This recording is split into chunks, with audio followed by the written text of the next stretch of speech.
Berdasarkan artikel Yayasan Bangun Kecerdasan Bangsa, kurikulum Merdeka itu sangat berbeda dengan kurikulum sebelumnya, terutama pengelompokan mata pelajaran yang tidak lagi IPA, IPS maupun bahasa, namun pengelompokan mata pelajaran dengan tujuan dapat meningkatkan kualitas pendidikan dan mengembangkan sumber daya manusia Indonesia di masa depan. Jadi, kami sebagai gerbong utama kurikulum Merdeka ini akan menyampaikan opini kami mengenai kurikulum Merdeka.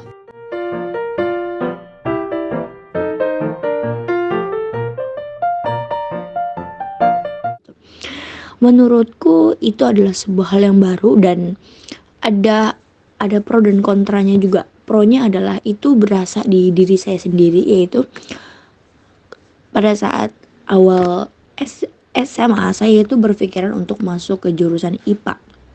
Karena pada saat itu saya mau masuk ke farmasi gitu loh. Tapi pada saat saya mencoba belajar di PS, apalagi setelah di SMA ini saya menemukan pelajaran ekonomi, sosiologi itu yang mungkin membuat saya berubah pikiran, kayak oh kayaknya ini saya ada bakatnya di sini deh gitu. Jadi nggak selamanya penjurusan ini itu akan berdampak negatif ke beberapa anak gitu loh. Menurut aku sendiri sih ya bagus-bagus aja. Lagi-lagi ya setiap positif ada negatif. Sama juga dengan kurikulum 2013. Kalau kita kan sekarang menggunakan kurikulum Merdeka ya, walaupun menurut aku ini lebih efektif walaupun agak wasting time kalau jujur, ketika kita bisa fokus di satu pelajaran yang udah kita minati, yang udah kita rencanain dari awal, tapi sementara kita harus belajar dua-duanya yang akhirnya yang awal itu bisa dibilang sia-sia walaupun nggak terlalu gitu. Menurut aku sistem pendidikan yang sekarang itu menuai pro dan kontra ya. Apalagi di awal kita saat PPDB, sebelumnya itu kita tidak diberitahukan bahwa terdapat sistem di mana saat kita masuk sekolah itu tidak ada lagi jurusan IPA IPS. Jadi untuk saya pribadi, saya itu masuknya awalnya dari jurusan IPA. Tapi karena saya sudah diterima, lalu pada saat itu dinyatakan bahwa misalkan sekolah itu tidak ada jurusan lagi IPA IPS. Kayak gitu.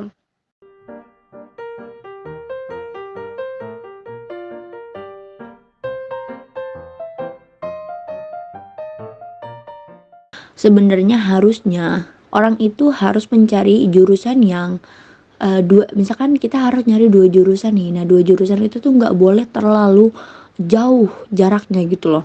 Jadi masih ada pelajaran yang mengikat di antara kedua itu. Pasti sekolah juga sudah menyediakan sudah menyediakan mata pelajaran yang memang di keduanya berguna gitu loh. Jadi kita dari awal juga harus mencari jurusan yang memang masuk di kedua ada di mata pelajaran itu.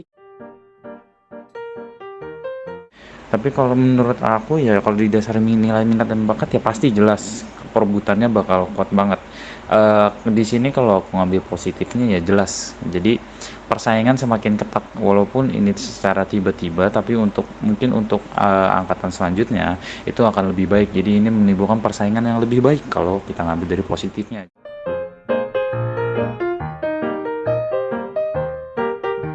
Menurut aku banyak teman-teman dan aku sendiri pun yang merasa bahwa kok aku passionnya di sini, kok aku minatnya di sini dan kok aku bisanya di sini gitu pelajarannya. Tapi kenapa kok minat bakat saya setelah saya tes menurut psikotes itu kok saya bagusnya di jurusan ini dan mata pelajaran ini gitu. Jadi terkadang itu yang menjadi masalah bahwa kadang tuh banyak banget yang minat saya tuh di sini loh, bakat saya tuh di sini, tapi karena mungkin ada juga yang kekurangan nilai ataupun misalkan dia nggak suka, tapi malah dapatnya di situ.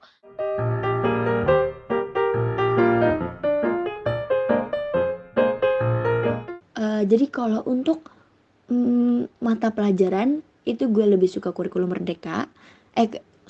Pada saat sistem pembelajaran itu gue lebih suka kurikulum 2013 karena dia runtun dan tidak dan beraturan gitu. Tapi yang gue suka adalah di bagian penjurusan itu, yaitu di kurikulum Merdeka. itu aja sih. Jadi gue belum bisa menentukan gue lebih suka di mana gitu, karena masing-masing itu punya kelebihan juga kekurangan masing-masing.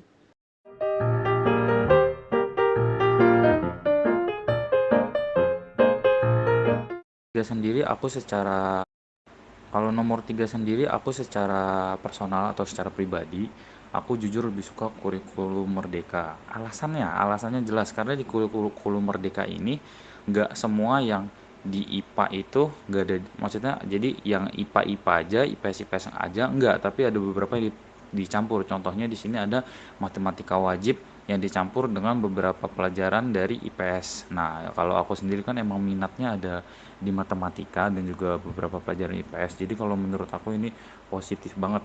Apalagi ada bahasa Inggris tingkat lanjut.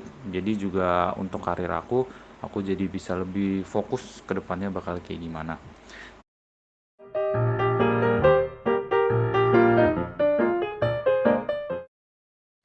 Sebenarnya saya mungkin lebih memilih ke sistem kurikulum merdeka yang mungkin sekarang sudah diperbarui ya. Karena itu juga adalah dalam hal maksudnya untuk menambah pengetahuan wawasan kita juga dan bisa menentukan jurusan minat bakat kita yang lebih baik untuk ke depannya.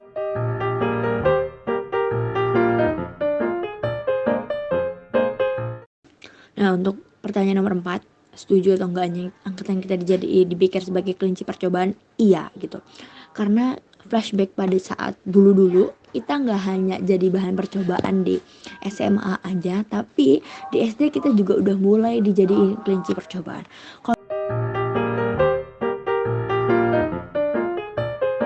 Setuju atau enggak, aku setuju dan tidak.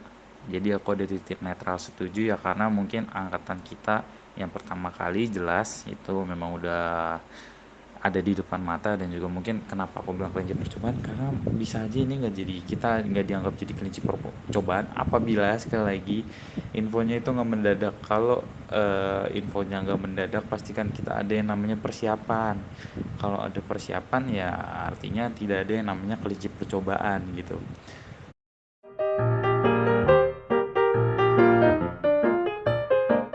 Jikalau pertanyaannya, setuju nggak sih sama kata-kata angkatan kita ini jadi kelinci percobaan?